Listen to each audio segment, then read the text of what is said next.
Okay, so today's mini lecture is going to be talking about APA reference lists. So it'll go through each of the sections one after the next. First we'll look at formatting, then I'll talk a little bit about some tips and tricks that can be helpful when trying to complete work with APA as your overarching method. Then we'll move on to the actual reference list, the items within the reference list. And finally, we'll talk a little bit about how to evaluate the quality of sources. So the very first thing for us to talk about is how you can set up your documents to follow the APA parameters. Now, these are just overall guidelines. You really want to check to make sure this adheres with what your professor is looking for. So first of all, the acceptable fonts that you can use for APA documents are generally accepted to be Times New Roman or Arial. Normally we want 12-point font for the main body. You can upgrade headings, titles, and subtitles to 14-point font, and usually titles are made bold. Documents done in APA should be double-spaced. This is for ease of marking. The next thing to consider is that generally we would like a 1-inch margin when you're looking at how to set it up in Word. Just make sure when you go to the margin section that you've got an inch wide margin around the outside of your document page. So then let's talk secondly about some of the tricks and tips that might be helpful when considering this format. So first of all, as I mentioned, you really want to try to learn what your professor wants. Now, the reason for this is because there are multiple editions of the APA referencing system, and different professors will want a different edition. So some people like 5th edition, some people like 6th edition, some people want the most current edition. But one way to get around this is to very politely see if your professor will share one assignment with you, a sample paper. And then you can kind of look at the details within the paper and do a little bit of critical analysis to figure out which of the editions of APA they're looking at. Also, for VIU students, we really recommend utilizing the Writing Center because these professors have the most experience working with a wide range of different assignments. And currently, even though we're not doing face-to-face classes, you can still log digital appointments by going to if you're looking on Google, just type in VIU Writing Center and search, and you should come up with the link. Then you just have to set up a quick profile to give yourself access if you haven't already done that, and then you can book your appointments online. So when you are looking at completing assignments with APA, I really recommend for students to complete both the reference list and the points of document formatting early in their writing process. Don't leave this to the very end. And the reason why I say that is because these are detail-oriented processes. Each little tiny comma or period or where the brackets sit within the reference list, which items are made italic, which ones are not. These are important details, and professors will sometimes really go through this type of detail with a fine-tooth comb. So you want to give yourself enough time to really get the details right. And that's why I also encourage students, when you're planning for your assignments, to schedule soak time in advance. That means give yourself time to let the essay sit for at least 48 hours, which I call soak time. This allows you to move away from it. You can do other types of work. When you come back, you should have relatively fresh eyes. You'll be able to catch more detail errors. Okay, so let's look at now what we should be doing when we're actually building the reference list. So this is one of the most important sections of your APA paper. It comes at the end of the document. You will start by writing reference list or works cited, depending on what your professor wants, and that should be bold and centered at the middle of the page. Then you're going to list all of the references that you've created in alphabetical order, and that's obviously going to be alphabetical order considering the author's last name. Um, Authors with names closest to A will go at the top, closest to Z will go at the bottom. Now, some students ask me, well, what about if, within the order of the names, you have one, the guy at the beginning has a last name with Z, but then later on there's 4 authors to the paper, and later you see one of them has an A. What do you do there? I've heard this question many times. You never ever alter the order of the names on the original document for your benefit, right? That's, you don't alter anything from the way that you find it. And the reason why is because those researchers, the people who wrote the paper, their names are put in that order intentionally. Usually the person who gets their name first is the primary person who has done the research and writing of that paper, or they're the chief of that team or the leader of that department, but for whatever reason their names comes first. Never alter the order of the names. So when you're doing this, all of the reference entries will align to the left-hand margin of your page, and that's for the first line of the reference itself.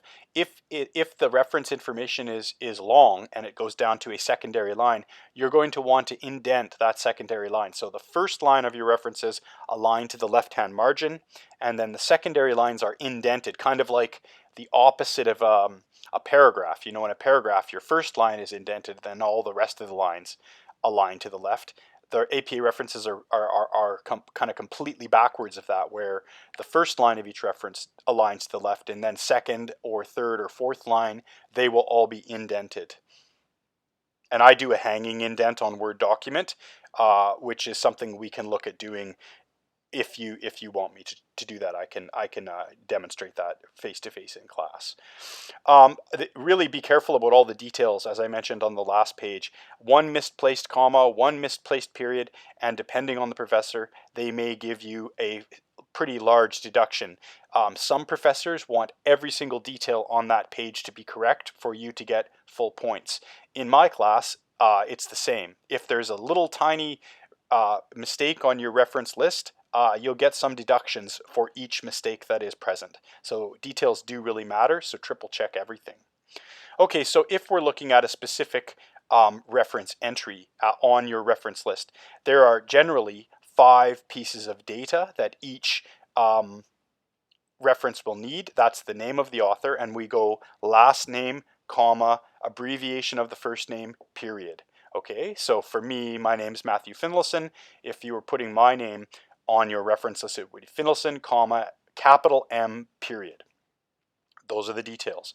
Now, if there's 2 authors, 3 authors, 5 authors, there is a correct method for each of those. And again, if you want me to go through those in class, ask me about it after you've taken your Cornell notes for this mini lecture, and I can address them as the questions come up. So this is not completely inclusive presentation, it's just a quick presentation. So questions that come up, you should note them in the analysis bar of your Cornell notes section, and then ask them when I ask you at the end, hey, have you got questions?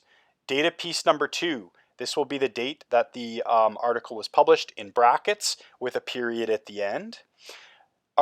Piece number 3 should be, oh, you can see there's a little error, numbering error here. The 3 should go over here in front of article. 3 is the article title. 4 is the journal title. 5 would be the volumes and pages, and 6 would be the DOI website. I'm not exactly sure why I forgot the number there in front of article title, but anyways, that would be item number 3 on this list. So it's actually 6 data points over here. And we just roll with the punches when there's a little oversight like that. So here is what an example would be. So does anybody notice the error right away? So the error right away is that, as we've noted here, the secondary line should be indented. So if I submitted this, I would lose a quarter point because I didn't indent my secondary line. But let's go through and check our data. Yes, there's my last name, comma, first name, period, date of publication, period, the title of the article, presenting about presenting, period. Then we go into the journal name, and you'll notice the journal name is in italic script, so it is kind of tilted to the side there. Journal of Imaginary Publications, volume number 26, still italicized. Then we have the page range, not italicized, and then the DOI. Okay, perfect, moving on. So we'll just give you that full look for one more second there. I don't want to rush through. Take a good look at all the data. Notice how it all plays out. Now, some people ask, Okay, is this going to be exactly the same for every type of source? And the answer is no.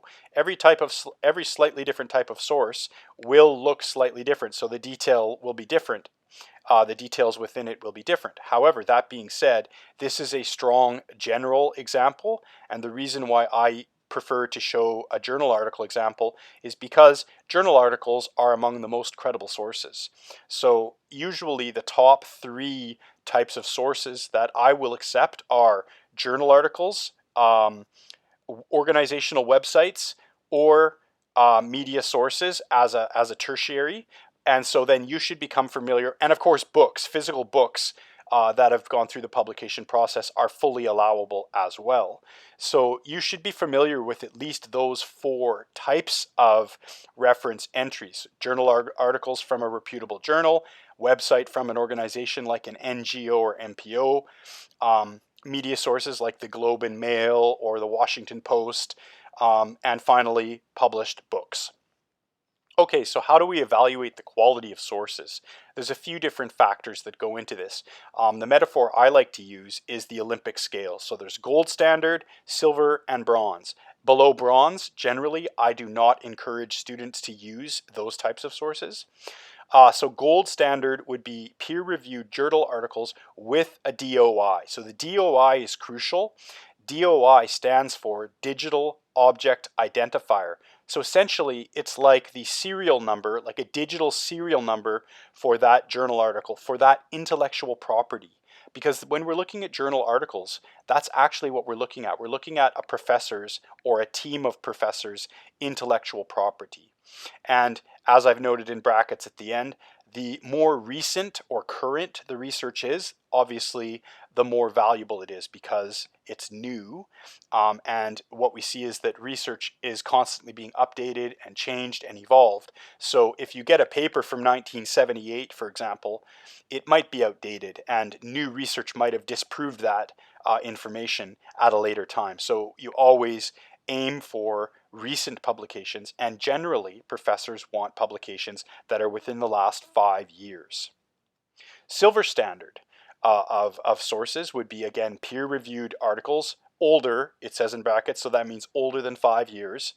Also on the silver standard, I include non-governmental organization websites and non-profit organizational websites that are peer-reviewed with plenty of references. So this would be things like going to the UN's website or going to the WHO's website if you're dealing with something related to health or related to international relations.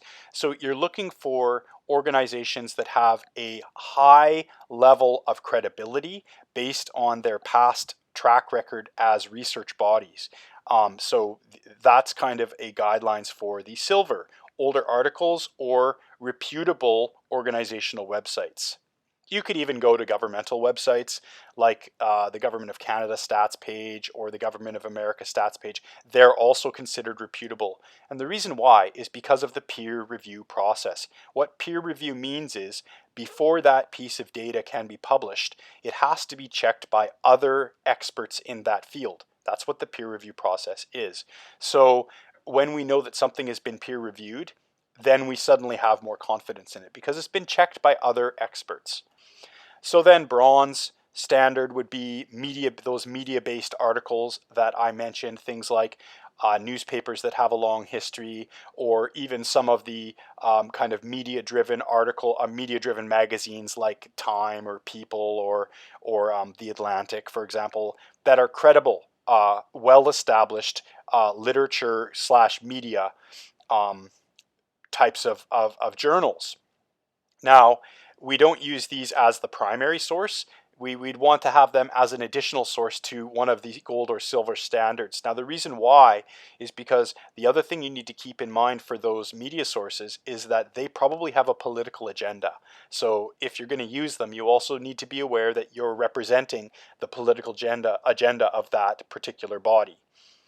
And what should we avoid?